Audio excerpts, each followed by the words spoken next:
Good morning. I hope you guys are having a great day. We're gonna try something new today. I guess that's what we always do. We try new things, right? Anyway, today we're gonna be talking about some cool stuff that I found at a thrift store because I love shopping at thrift stores and secondhand stores and consignment stores, things like that. You come across a lot of great things that you wouldn't get at like your average retail store. You can usually find a lot of really unique items, like for example, this hat.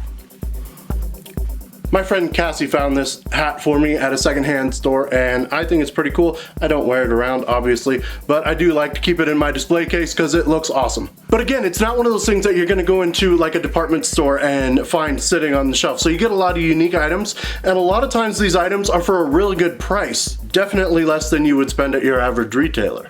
Just for the record, let me say, cheaper is not always better. For example, I was going to a 1-year-old's birthday party. I thought I better grab some balloons, so I stopped by my dollar store and got this bag of balloons, right? Seems pretty harmless. But when I got to the party for a 1-year-old, I started blowing up these balloons, and let me just show you. Just watch what happens when I blow up one of these balloons. Average balloon, right?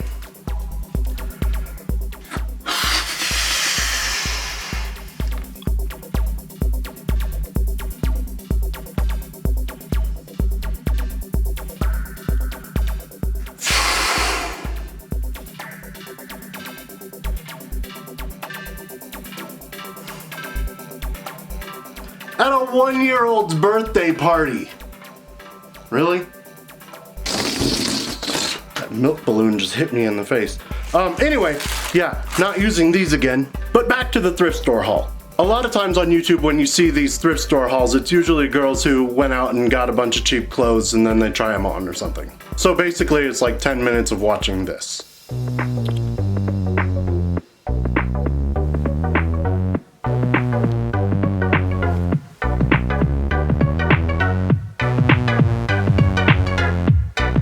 And then, not to knock these videos, but you also get a whole bunch of, and then I repurposed this old shirt and it makes a great scarf. And they had these really cute old socks that I repurposed into oven mitts. Okay, maybe it's not that bad. And then me doing a guy's version of a thrift store haul, I expect you'd think I'd do something like, oh, me bought guns. But actually, I just want to show you some of the really cool stuff that I found around. The first one being a gun. Wait a minute, not like the gun you're thinking. No, this is a Nintendo gun. If you guys don't remember these, like in the late 80s, early 90s, when you had the NES system, you would get this gun for a game called Duck Hunt, where you spent most of the time shooting at a little dog that was laughing at you. But again, just like most things NES, these are just hard to come by, retro and fun if you remember them.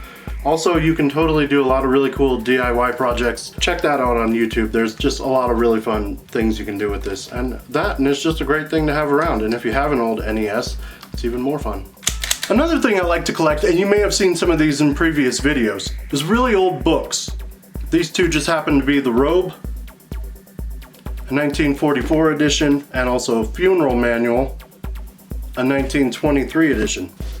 These just look great on your bookcase. I don't always necessarily read them. I'm sure you guys don't either, but they look great. They're good decoration pieces, and I use them in my sets a lot. I mean, if you watched Princess and the Frog, we had the whole old Harvard Classics collection, and then in the quarantine video, I had a stack of some of these old books just sitting there. And you can usually get them pretty cheap too.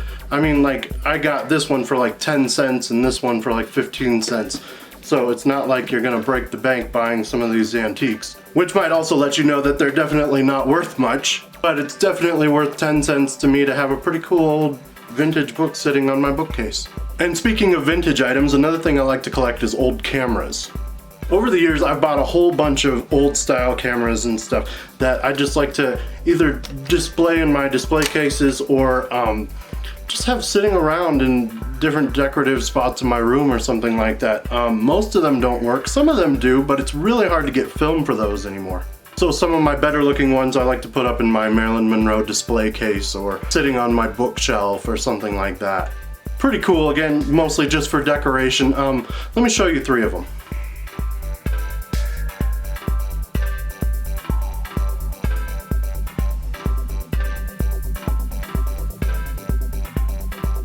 And these aren't necessarily going to be super cheap. If you can find them in pretty good condition, you're gonna pay a little bit more, not a ton. I mean, this one I got right here, I paid, I think, $35 for. The Keystone, that one I paid a little more for. I paid 55 bucks. But then the box Kodak, I think I paid $5 for at our local thrift store. But again, makes a really nice addition to my Marilyn Monroe collection. And speaking of Marilyn Monroe, that is definitely next on the list. I like to collect vintage Marilyn Monroe items, as well as like posters and all kinds of weird things, whatever looks good in my case.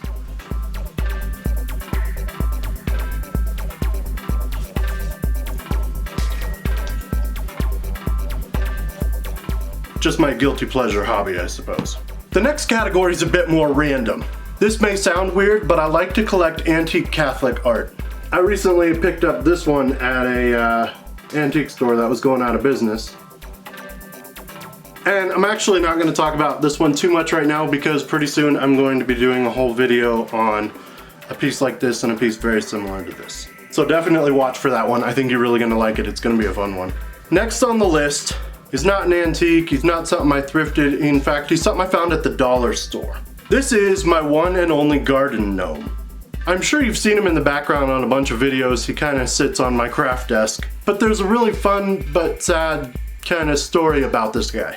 I was walking through the gardening section of my local dollar store. And since I don't really collect gnomes, I wasn't paying too much attention to the gnomes. But I did glance at the shelf and see a variety of gnomes in their usual poses of, oh, happy, happy, and jumping and playing with butterflies on their finger or whatever it is gnomes do. But this particular gnome stood out to me. There was one gnome that was not happy like the rest. He was, in fact, sitting in a very sad position. Upon closer inspection of this very sad gnome, I noticed something very sad about him. He has a black eye, almost as if one of the other gnomes punched him in the face. I felt really bad for this gnome straight off the bat. If you're a psychiatrist, feel free to label me already. I felt really bad for this gnome. So for the grand total of $1, I rescued him and brought him home. The first thing I did was give him a fresh paint job, but I was in fact very careful to leave that one eye blackened. Mostly because what do you tell a gnome with a black eye? Nothing, he's already been told. Here's another weird thing that I picked up from, let's say, an obscure collector store. This is probably the worst thing ever invented, but so great at the same time, but so terrible. This is fried chicken candy, came in a little tin. You open it up and it looks like this. And I'll be honest, it smells like fried chicken. But it's candy. Is it just me or is that the greatest worst idea ever? I actually haven't even tried this yet. I'm gonna try this real quick. They look like almost like a little candy cane style, like that, where it's striped candy. If it tastes anything like it smells, it's gonna be horrible. But hey, try new things, right? Oh. Ugh.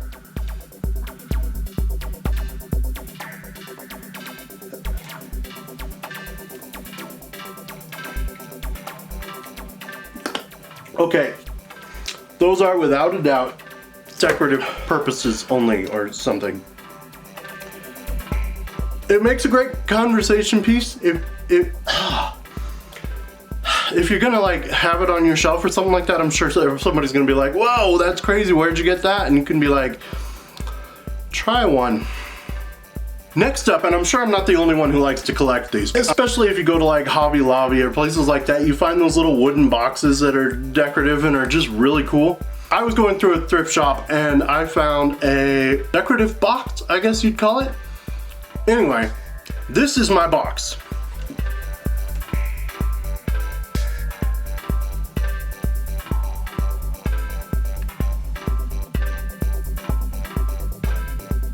I have showed this in a previous video, so you might recognize it, but it's got all the little, you know, detailed dudes on it and stuff like that. All kinds of my weird little keepsakes or whatever in there. But I love to collect these kind of boxes. They're just so interesting. And I actually think I would love to do a video where I clean it up really nice and maybe stain it a little different. It's kind of a white right now. I think I'd rather make it a little more rustic. What do you guys think? Should I do that? We'll see. And then finally, the piece that I'm sure most of you guys have clicked on this video just to see. I was walking through a thrift shop and I saw a piece that at first I thought it was interesting, and then I thought, oh, that's terrible. And then I thought, well, it could have potential. I honestly don't know what to think of this. In fact, I don't think the shop owner did either. When I took it up to the counter and set it up on the counter, the first thing she said was, wow, that is the ugliest thing I've ever seen. I told her, aren't you supposed to collect my money before you say something like that? What the item is it is a ceramic bust of a conquistador. You know, the old Spanish soldiers. What makes this one super unique is someone has gone ahead and painted him. Nothing to say about the paint job itself. I mean, I'm sure someone put a lot of heart into it and it turned out about the way that they wanted it to. Or I guess maybe not. Why would it end up in a thrift store if it turned out how they wanted it? When I first saw it, I looked at the tag that was hanging there just to see how much they wanted for the thing. They wanted $4, and the product was described as Star Trek Worf. For those of you guys who don't watch Star Trek has got these alien dudes called Klingons who are essentially bad guys, but one of them just happens to work on the good guy ship because he's the good Klingon or whatever, and his name is Worf. So whoever labeled this product thought that this conquistador was Worf from Star Trek. Enough talking about it. For $4, here is my Klingon Conquistador.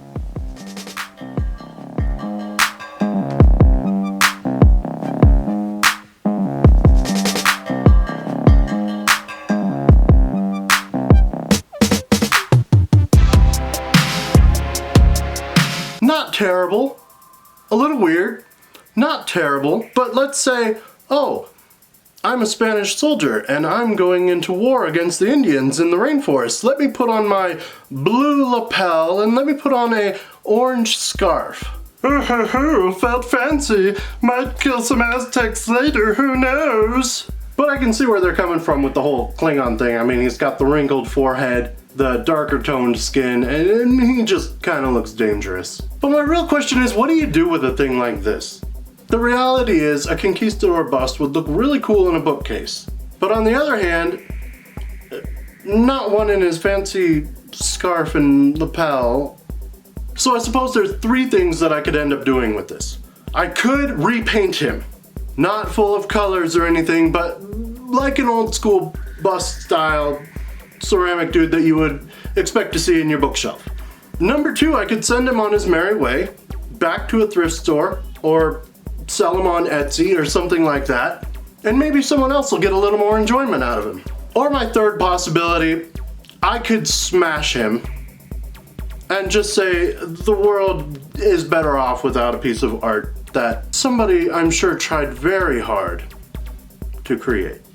There is in fact an antiques convention where every year they take something that's super old and they destroy one piece at the very beginning just to prove the point that just because it's old doesn't make it valuable, and just because it's been around forever and whatever doesn't make it worth anything at all. Anyway, the point is, the world may be better off without him, or the world may be better off with him.